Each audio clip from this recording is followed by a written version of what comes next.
कार्यक्रम का नाम है श्याम ए सितारा। सितारा तो एक है, बाकी तो श्याम और ए है। हिंदी की इस वाचिक परंपरा को विस्तार और गहराई देने वाले डॉक्टर कुमार विश्वास को आप रूबरू सुनते हैं, मैं समझता हूं कि एक अविस्मरणीय क्षण है। जैसी मेधा है, जैसा अद्भुत प्रस्तुति कौशल है, आपने देखा होगा कवि सम्मेलनों में यह चीज सुनने सुनाने को कहीं मिलती नहीं। नीरज जी एक बात कहा करते थे कि कवियों की जिम्मेदारी है कि जो सामने सुनने बैठता है जब घर लौटे तो उसकी भाषा का स्तर पहले से ऊंचा होना चाहिए।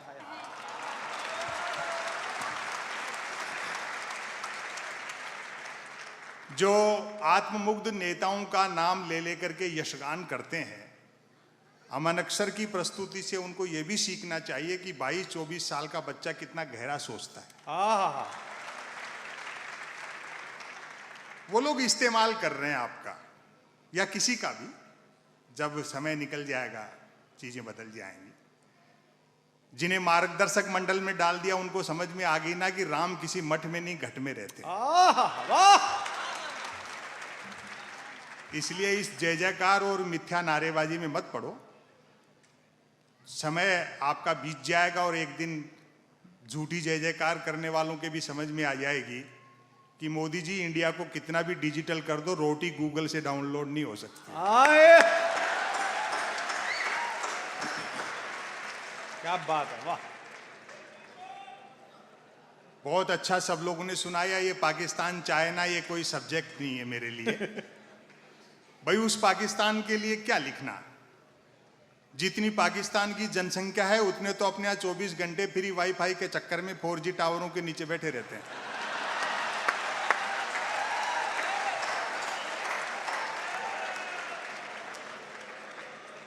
और चाइना से युद्ध हुआ तो इस बार आर पार की होगी, 62 वाला हिंदुस्तान नहीं है।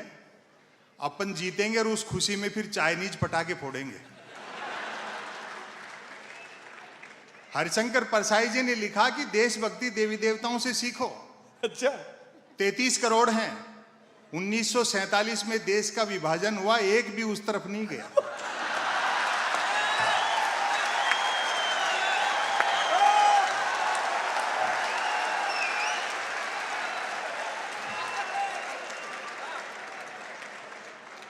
देश से हम भी मोहब्बत उतनी करते हैं, लेकिन मिथ्या राष्ट्रवाद और सच्चे देश प्रेम में अंतर होता है।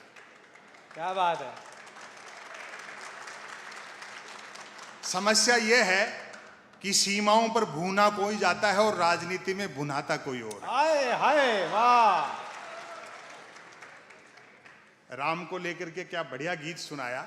जितने प्रायोजक यहाँ बैठे हैं, जिन्होंने अपना समय, श्रम और गाड़ी कमाई का पसीने का धन इस कार्यक्रम के लिए दिया है, हम कभी लोग उनका आभार प्रकट करते हैं। दुनिया में पैसा बहुत कुछ है लेकिन सब कुछ नहीं है।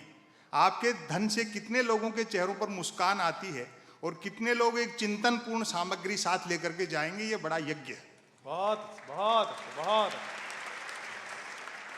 जब राम पास में थे तो सीता को सोने का हिरण चाहिए था, हाय हाय। और वही सीता जब सोने की लंका में बैठी थी तो हाय राम कह रही। हाय हाय हाय। टैलेंटेड इंडिया न्यूज ने बहुत अच्छा चयन किया कवियों का, यह भी अच्छी बात है। आज देखो क्या बढ़िया गीत हुए। अभी तो 5-7 दिन पहले कवि सम्मेलन में फंसे। कवियत्री ने सरस्वती वंदना की और बहुत बेसुरा गा रही थी। वंदना के बोल थे, मां मुझे स्वर का ज्ञान दे। मैंने कहा भाई वंदना अपनी जगह है, मांग वाजिब है।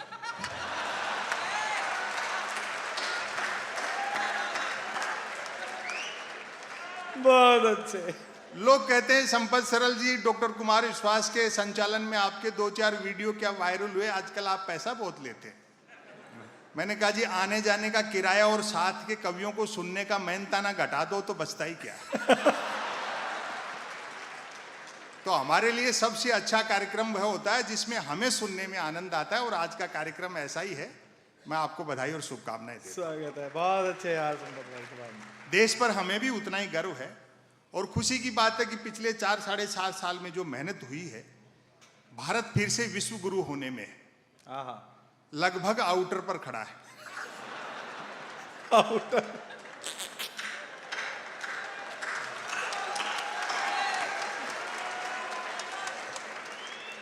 और वैसे भी उस देश को विश्व गुरु होने से कौन रोक सकता है जिसकी जेलों तक में संत महात्मा रहते हो।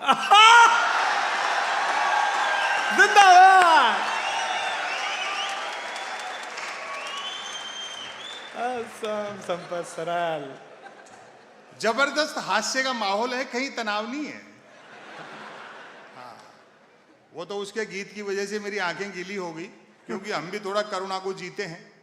वो किसी शायर का एक शेर है ना कि हंसता हूं आसपास के आंसू समेट कर, वो क्या खाक हंसेंगे जिन्हें रोना नहीं आता। आए हाय आए हाय।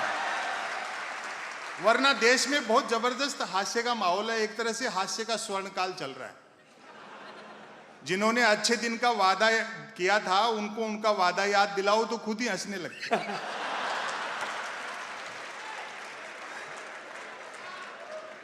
विकास का एजेंडा कहकर के आए थे, कुर्सी मिलते एजेंडे के विकास में लग गए। और सवाल खड़े करो तो जूता निकालते।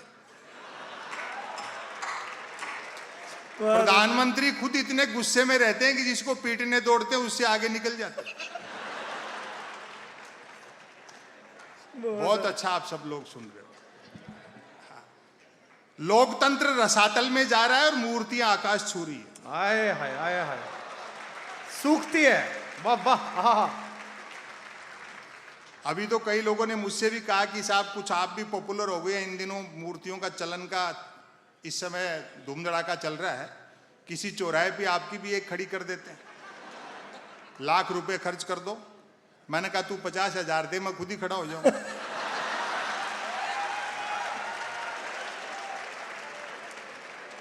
मेरे ये समझ में नहीं आती कि नेहरू को छोटा करने से पटेल कैसे बड़े हो जाए। आए हाय। वाह वाह।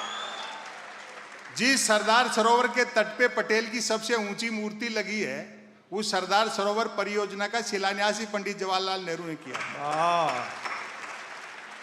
इसलिए अपने जनप्रतिनिधियों से सवाल करो और स्वस्थ लोकतंत्र और प्रजातंत्र की जो बुनियाद है उसको और मजबूत करो। अभी तो बीजेपी के एक सांसद ने नहीं, प्रधानमंत्री ने कहा था मेरा बूथ सबसे मजबूत, उसने मेरा बूट समझ लिया। अपनी ही पार्टी के एक विधायक का चरण पादुका पूजन कर दिया। चरण पादुका पूजन। तो ये कुमार विश्वास कह रहे थे, बोले भाई जी यहां भी काम में मजा नहीं आया, जूते की जगह खड़ाऊ होती तो रिजल्ट और बेटर रहता।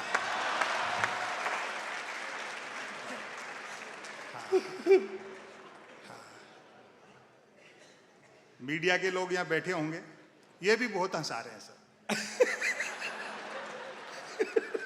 ये तो अच्छा वेब पोर्टल का कार्यक्रम है, सुबह अखबार पढ़ दो तो हंस हंस के पेट दुख जाता है मेरा। अखबार में आप खबर पढ़ो, एक लाइन में व्यंग हो जाता है, आज भारत के प्रधानमंत्री भारत आएंगे।